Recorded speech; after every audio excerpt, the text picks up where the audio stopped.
Thank you very much for that introduction. You guys can hear me okay? Where's that chancellor? I really like the way she thinks. I'm sorry she didn't stick around because I see myself exactly in the position she was talking about, right? Trying to reach in and work with the big brains in this room and with this university and other universities across the country as we really work to make strides, right? And make money with climate smart agriculture. So that's who I work for right there. That's our geographic footprint, 1,800 family farms, right? We're a marketing co-op. We developed agricultural practices around organic, and now we're developing agricultural practices around climate smart. We get our farmers paid for organic practices. We're going to get our farmers paid for climate smart practices. That's my job, one of my jobs that I do. I'm Wade Miller again. So I can see this is still one slide off, but that's all right. I'll just kind of look back and see where we're at. Why organic? Well, organic is everything we do, right? We've always looked at organic as holistically, right? Best for the soil. We want to be the best for the plants, the animals, the food, the people who do the work and eat the food, and the earth. Okay, so we've always looked at organic agriculture as climate smart. And we're learning more science about that, as everybody is, that we've heard about today. This is one of our campuses. This is in Cashton. And you can see that sustainability has always been important to us. Solar panels on the roof, windmills that we own with the hospital, geothermal heating the building, right? So on the business side, and we're largely a virtual company, we've always had a lot of initiatives around sustainability and done what we could. We came to realize when we did our greenhouse gas inventory that 90% of our impact on the earth occurs on our members' farms, okay? Our members' farms, right? They're not part of the company, they're the owners of the company. So everything we do with our members is voluntary, right? So we can't go putting things on their roofs if they don't want to. But we learned that, we've kind of did what we could do with the staff and the facilities we have, and now we need to look at our farms. I like this slide because there's no arrow pointing down, right?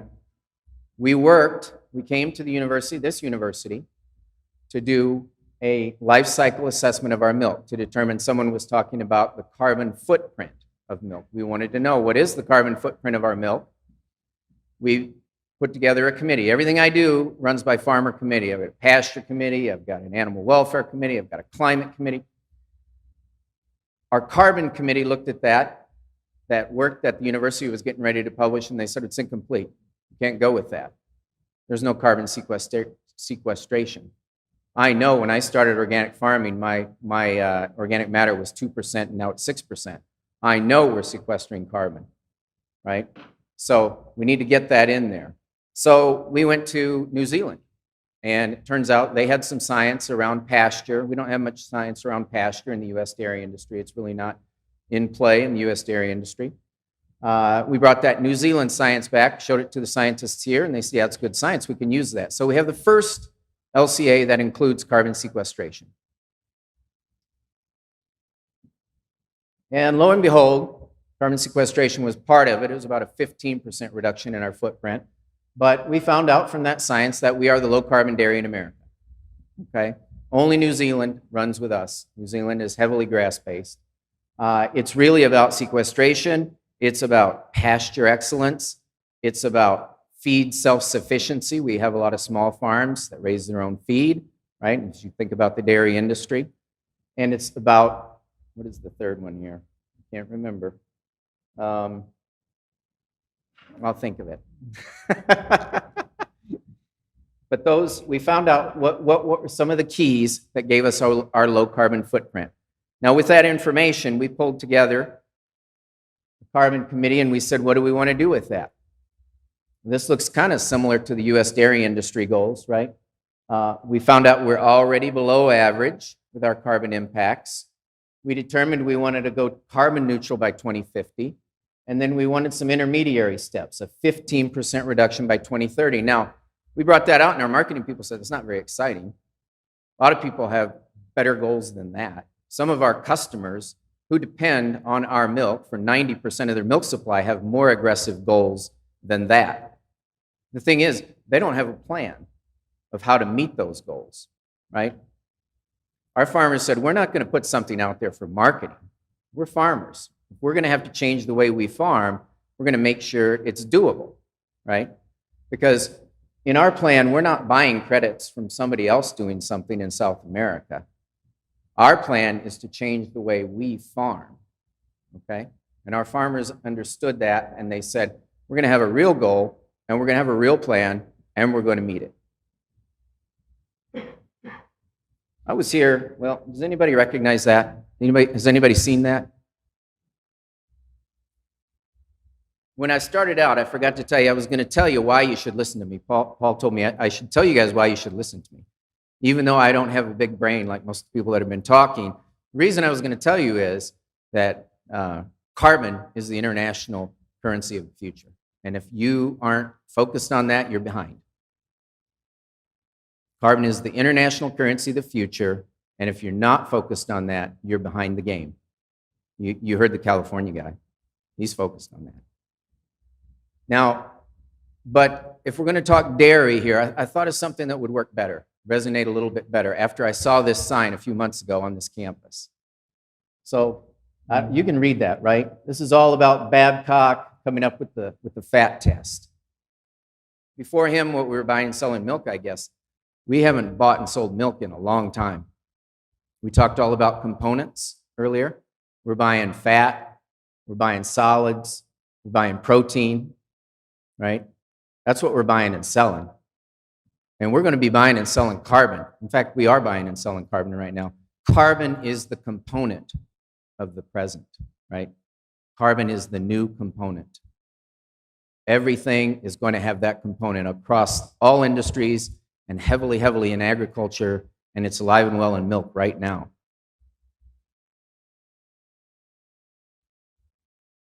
Carbon is a component. We do not sell carbon. We do not sell carbon credits. We do not buy carbon credits. Carbon credits looks at carbon as a commodity, separate from other commodities. I can go on my phone right now, I can go to Nori and I can buy carbon credits, $15 and a 15% markup. And I get a picture of the farmer that's doing something somewhere making that credit. That farmer will never own that credit again. Neither will Nori if I buy it, right? We are not disconnecting carbon from the commodity. We are doing insetting. We are paying our farmers to change their practices to lower the carbon footprint on their milk as a component of their milk. Here's what they have for fat. Here's their quality test. Here's what they have for protein. Here is their carbon footprint. And we're going to take that carbon footprint to the market. In fact, we already are. I have standing orders for all the carbon insets I can generate right now from some of our major international customers.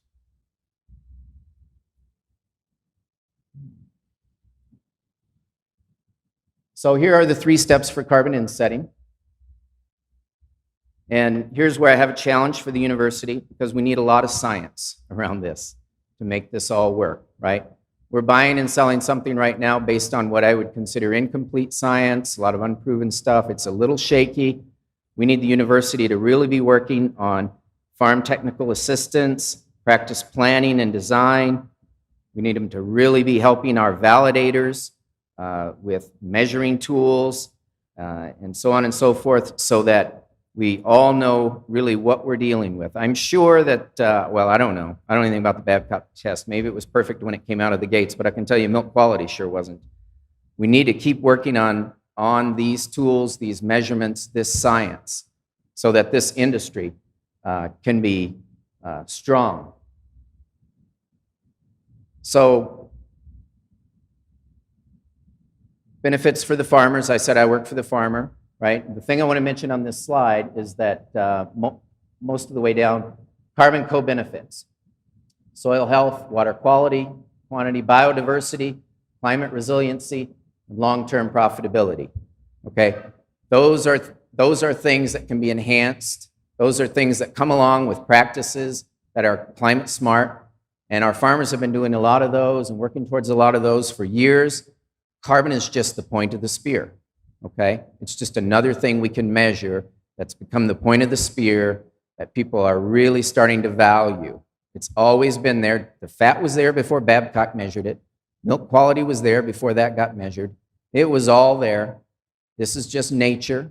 This is just Mother Nature at work, and we're just learning more, right? I can't believe we went to the moon before we knew that soil was alive. It blows my mind.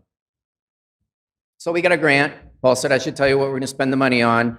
So I'll just tell you that it's a $40 million project. Our $14.5 million was already underway. We have a pilot year behind us. We have farmers who've implemented practices, and we're signing contracts with them for the insets. Along comes USDA. I used to work for USDA. And when I left there 10 years ago, I had 26 years lending with Tom Brandt back there. And there was a lot of talk about public-private partnerships, right? And I'll tell you, this is the best public-private partnership I've ever seen. This USDA $3.5 billion to come out and say to somebody like us and other people, we know this has to work. We know this. We need to bring to the table climate-smart commodities and give the customers an opportunity to pay for those practices if they so choose, in order to fuel more of those practices, right? And change the face of agriculture and change the trajectory of our climate.